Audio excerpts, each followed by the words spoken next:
Hey guys, bourbon, beer, and salads. Which is the easier one to sell? Welcome to the Red to Black podcast with the host Warner and Mario. Mario, what are your thoughts? Salads are hard to sell, Warner.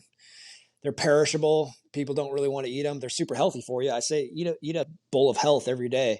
But as far as a business model goes, it's a very difficult business. McDonald's has tried to transition to healthier food. Even McDonald's as a business is tough. People don't want to eat McDonald's every day. They simply get tired of it. Forcing people to, and I'm using salads more. There's more than just salads here. Jumping on a Peloton trainer, buying a piece of Rogue training equipment. It's hard. You're suffering. It's good for you. It's super good for you. But as far as a business, selling something that people want to consume, love to consume, maybe potentially addicted to consuming, much better business. So everything in moderation, folks. But the beer and bourbon business is much better than the salad business. Your thoughts? Yeah, I always like to look at the inputs into those businesses also. If you look at the beer business, you're dealing with like barley, hops, and water. And then obviously the astronomical costs of like stainless steel tanks. But once you get over all that stuff, it's really, really simple. When you're talking about salads, let's say a company like Sweet Green, right? Have you heard of them, Mario? I haven't. Sweet Green is this company that started up in Washington, D.C. And what they do is they working with local suppliers to source the ingredients that they require from that local area to create like a healthy salad. The challenge they run into is all over the US, it becomes a logistical nightmare as they're trying to source different ingredients from different farmers. You can imagine maintaining consistency in that type of environment where you have like a company like McDonald's, it's just they need burgers, cheese, and bread, right? Let's just say, and potatoes for their fries. It's simple. But if you're trying to do this really locally sourced kind of movement, which I think is better suited for the individual cooking at home, that's just my opinion from being the years in the sort of the food business and around it. It's just such a challenge to do and create a profit out of it and maintain consistency. Whereas a beer company, you ship all the hops and all the barley to one spot and then you brew it and then you send it out and there's no spoilage. It can sit on the shelf for a long time. It can sit like a case of beer can sit in your garage forever, or a case of whiskey or bourbon, whatever it is, in your garage forever. A salad, they get those ingredients. They have to maintain them in a certain manner. Depending on the types of salads, they last different lengths of time. They have to make sure there's no waste. Then they have to sell it. There's a lot of hoops to get over in that business. And then you convince people that eating healthy salads is the way to go. Whereas like, oh, I'm stressed after a week and I'm going to get a beer, I'm going to get a bourbon, or I have bourbon on my shelf. Bourbon and beer business, as we said, in moderation is a much better way to go. And the margins are better.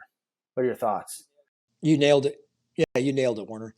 Stay away from businesses that have perishable products. And I'm going to go further than just the salad business. You're right. Selling fish, selling salad, you got about 72 hours to get that product off your shelf and you're going to eat the cost.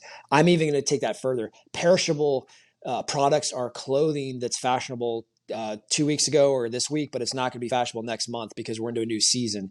Even those businesses are miserable. They're extremely difficult to have just enough product, or we got to sell enough of it to make it profitable to get all the costs back from designing these things. We're going to try to sell more of the product, but if we produce too much of the product, we're going to be eating all this inventory and we're not going to be able to sell it, or we're going to have to offload it, at cost or below cost, because nobody wants to wear a wool sweater in August in the Northern Hemisphere for the folks listening in Australia or something like that.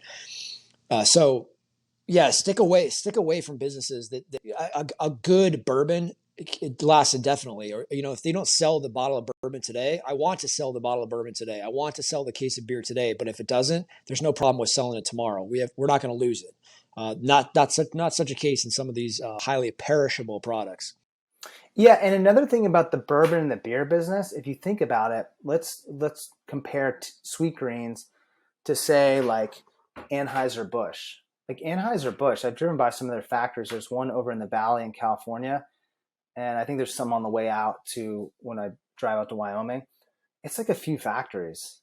They have two central locations. When you talk about Sweet Greens, if you have all these suppliers, and just to let you know, anyone that knows me, I'm a huge proponent of locally sourced food. Yet what I've realized through my years, it's better for you to source it locally yourself because you know the integrity of the food and you'll always get a better quality product. And because you're paying for it, you can buy more better quality products, put your food together. So on that side note. But anyways, going back to tender greens or sweet greens, they have to pull that food in from multiple different locations, whereas Anheuser-Busch is pulling it into a few locations and then shipping it out into let's say the wild, right? Where the distributors are going to sell it for them. Sweet greens has to manage multiple different stores versus centralized location out to like these distributors. So we're always looking for more consistent businesses that are predictable and that are like Jim Rogers said, they're just boring to operate. But in the end, they create higher return. Absolutely, Warner. So eat a big salad about the size of your head every day. Eat a big bowl of health, but invest your money into the better businesses that are simpler, like a bourbon or beer business. That's all I have, Warner. Appreciate your time. That's a great point. If you ever want to get involved in a business like locally sourced, invest in a better business and then do it yourself. You'll fare. I mean, it's so much better for your health and it's so much easier on your checkbook and your ability to grow your cash. Okay. Thanks everyone for listening. Appreciate it.